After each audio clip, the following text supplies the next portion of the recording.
This is a concept which we apply in our consulting business and we call it the canvas. We have realized that if one can apply this model successfully, very often you get your marketing strategy right. Canvas is an acronym. C stands for customer, right? A stands for assessment of what the customer believes is necessary, right? V stands for what the customer believes is valuable. A stands for what the customer believes is additional, and S stands for what the customer is superfluous. One of the classic examples globally is that of Southwest Airlines. Have you heard of Southwest Airlines? Have you heard of Southwest Airlines? How many of you have heard of Southwest Airlines? Okay, for the benefit of those, Southwest Airlines is the first ever low-cost airline which became profitable. And what they realized is that why do people avail to fly? Why do people avail to fly, Sanjay? Why do people fly? Emergency. What else? To save time. Save time, reach fast.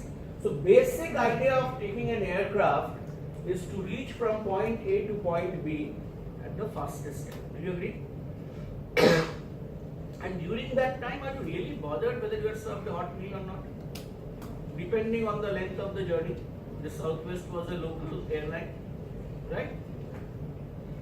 If you could avoid checking in at the airport and walk straight into the aircraft, would you mind it?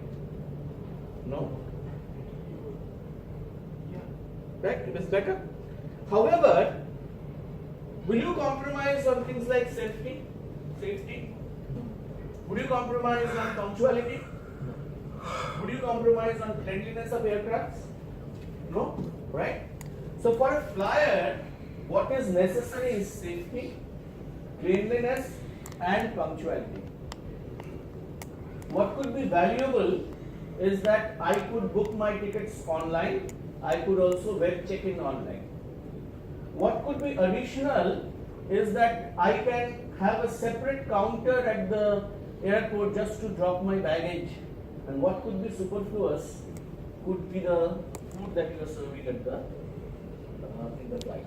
So if you apply this model of canvas, then you are likely to get what your customer wants to the T. And this can be applied for a B2C, B2B, utilities, any of the models in terms of what is necessary, what is valuable, what is additional, and what is superfluous. What this model essentially does is, it allows you to focus on what is necessary and valuable. Get those two right first. And then you put an additional, that's a cherry on the top. And don't spend money or energy behind something which could be superfluous. Okay? And then you have to decide how do you want to allocate your resources. And this is where your internal strength becomes very important. Walmart is all about low price. Microsoft is about global standard of excellence. Local value creation is all about Nestle's philosophy. Merck is all about expert knowledge, as I have discussed. And IBM is all about service relationship. First source will be service relationship, I would say. Am I right? So depending on where you are in the industry, what you are doing, you need to focus on what is right. Once you have identified a principal customer and understand him, you must monitor.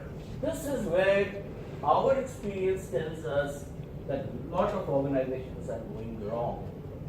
They are doing a lot of work till the time they get the customer. What they are not focusing on is the evolution that the primary customer states, preferences and requirements which may undergo as you are going along. So if you stop after acquiring the customer and do not constantly try to see how his needs and requirements are evolving, you may get a disconnect with your customer, and that is when he will start looking for alternatives. So, then policies, regulations, technology, market conditions, everything may change. Are you aware of the Pestel analysis in the Pestel analysis? Yes, political, economic, social, technological, environmental, and legal. Political, economic, social, technological, environmental, and legal. Demonetization today straddles several of these six things. And today the world is all about VUCA. Have you heard of VUCA? VUCA? Have you heard of VUCA? Alright. VUCA is basically the current state of affairs in this world so far business is concerned. VUCA, V-U-C-A. VUCA stands for volatile, U stands for uncertain, C stands for complex, and A stands for ambiguous. Current business scenario globally is all about managing businesses in the VUCA scenario. The things are extremely volatile, totally uncertain, extremely complex, and most importantly, highly ambiguous. And no industry is exception to this external phenomenon. So one of the things that we must learn as senior managers in any organization that you are, that external circumstances are actually not in your control, are they? Unless you are an Ambani who can influence certain political decisions to your favor, but there is only one Ambani and that's why he's talked about. Otherwise, things happening externally is not in our control, right? So therefore, what is in our control is what we can do, given the uncertain atmosphere around. And here, I must talk about something which I learned from an MD to whom I give a lot of credit to making me what I am today. I used to work for an organization called Pfizer. Have you heard of Pfizer?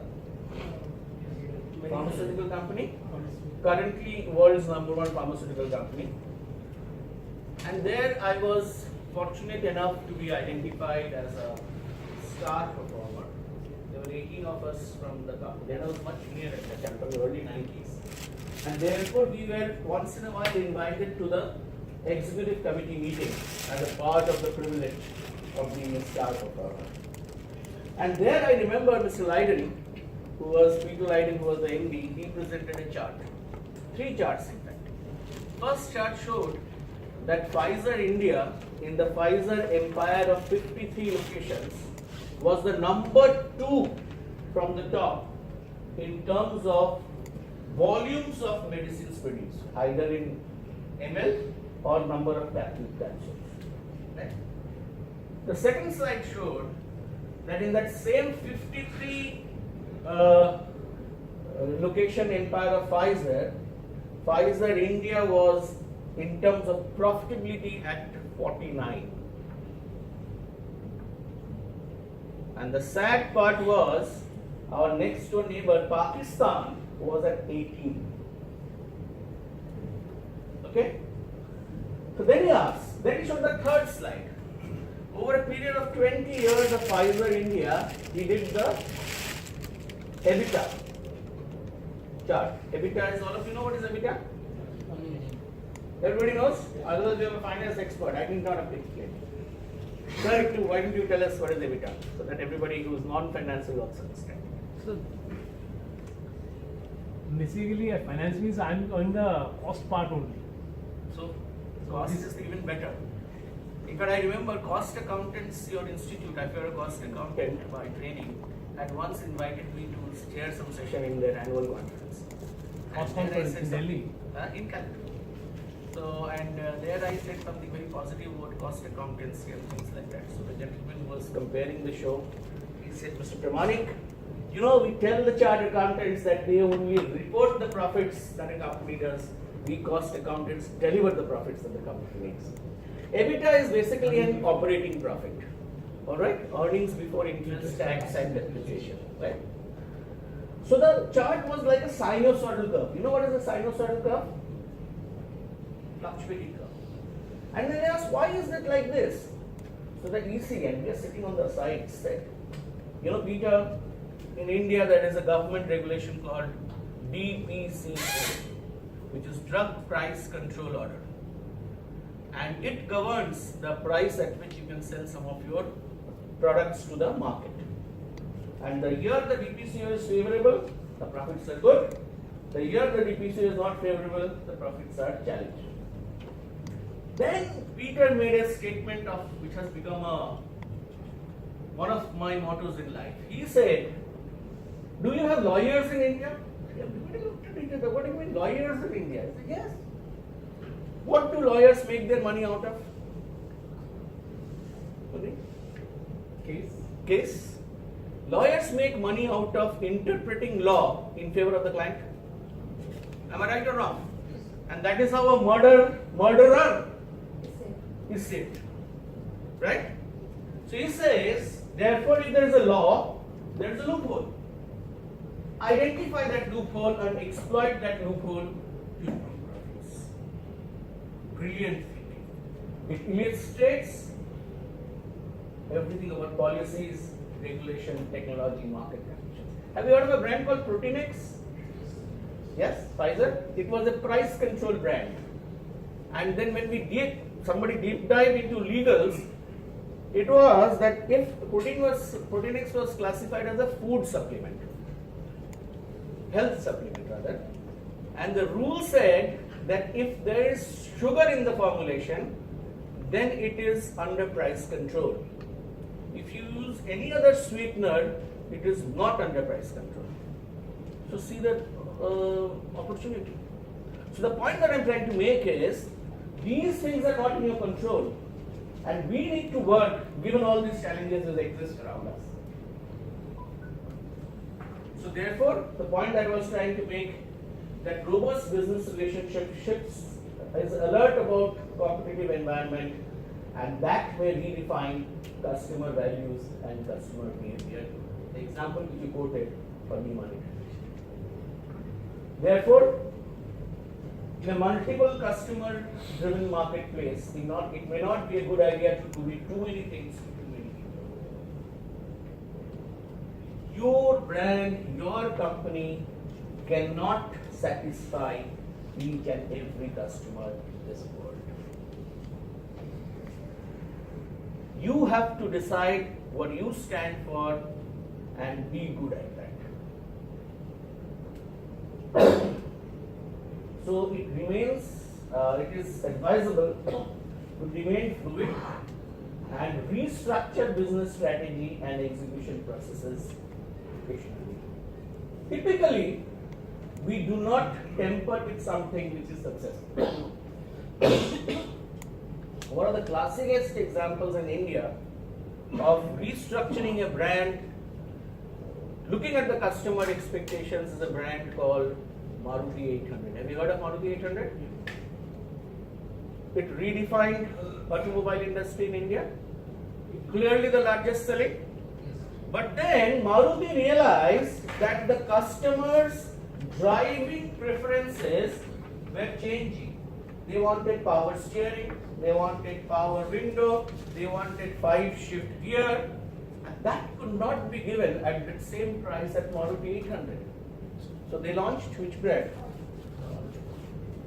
But the engine remained 800cc, but the brand was elevated to the next level, and slowly they eased out Maruti 800. Classic example of understanding the customer expectation and experiences and changing before you are forced to change, because then you can change at your wish, and this is the true mark of a market leader.